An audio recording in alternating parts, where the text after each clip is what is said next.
Buenas tardes, nuestro grupo está conformado por Juan Pablo Córdoba, Andrés Gutiérrez, Michael Castellanos y quien les habla, Andrea Beleño. Nosotros hicimos el proyecto en base al motor elemental de corriente continua directa. Básicamente, un motor elemental es quien transforma la energía eléctrica en energía mecánica por medio de la acción de unos campos magnéticos generados por la bobina. Bueno, eh, nosotros vamos a graficar en MATLAB tres tipos de curvas. Una es la de voltaje versus corriente, la otra es voltaje versus una variable Z que fue utilizada para linealizar la gráfica anterior y la gráfica de torque, que es los caballos de fuerza sobre las revoluciones por minuto.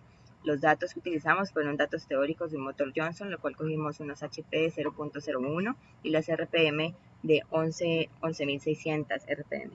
Y tomamos tres tipos de eficiencia, 30%, 35% y 40%. Y con estos datos hallamos el voltaje, teniendo en cuenta que tomamos una intensidad inferior a 5 amperios. Con esto hallamos el voltaje que vemos a continuación en las tablas. Esta es la del 30, esta es la del 35 y esta es la del 40. Bueno, vamos a ver los comportamientos como tal. Este es el código, aquí este es la fórmula de la pendiente, pues que ya todos la conocemos. Esta es para poner la gráfica 1, que es de voltaje versus la corriente. Esta es la figura 2 para simular el torque y la figura 3 para linealizar la figura 1, pues que es de voltaje versus corriente, poder linealizar y sacar de manera más fácil la pendiente para poder comparar la eficiencia, los tres tipos de eficiencia teórica, si en realidad están bien o no. Listo, entonces pues acá le damos ya a correr, tenemos estas tres figuras. Aquí está la figura 1, vemos que el voltaje versus la corriente pues va a disminuir. Está en 0, podemos decir que está en 0 pues porque los HP fue 0.01, en realidad eso es muy cerca a 0, entonces aquí no vamos a ver como la diferencia. Y la curva ya linealizada de voltaje versus la variable Z que hallamos para linealizar la figura 1. Lo que hicimos fue tomar dos puntos cualquiera de la recta y introducir los datos aquí en la pendiente y podemos ver que en un motor que tiene la eficiencia del 30% tenemos una pendiente de 0.04. Ahora, al ver el código, aquí tenemos ya el código, pasamos a la eficiencia al 35%. Aquí obviamente cambiamos los valores de voltaje porque los volvimos a calcular. Le damos, un segundito, yo cierro estas figuras del 30% para que nos quede nuevamente limpia la pantalla y podemos ver ya las nuevas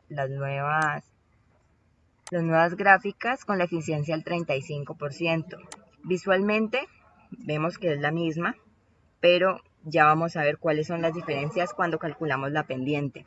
Aquí lo mismo, aquí el torque pues se mantiene porque sigue siendo constante y esta curva de voltaje versus Z volvimos a coger dos puntos cualquiera de la pendiente, los metimos aquí en esta parte del código y vemos que la pendiente con una eficiencia del 35% es de 0.05. Entonces ya vimos que la primera era 0.04. La segunda eficiencia, que es del 35%, es de 0.05. Y teniendo en cuenta eso, vamos a ver ahora sí el comportamiento con la eficiencia del 40%. Aquí volvimos aquí volvimos a cambiar los datos de voltaje pues para poder que nos dé, pues fueron los cálculos que nosotros hicimos. Aquí podemos ver, igual las figuras así no, visualmente no van a cambiar, la de torque se mantiene casi en 0, la figura 1 pues que es el voltaje versus la corriente, ahí la tenemos, y la figura 3 para linealizar esta misma curva. Entonces vemos que la pendiente es de 0.01. Esto quiere decir que, bueno, aquí ya podemos ver las conclusiones como tal.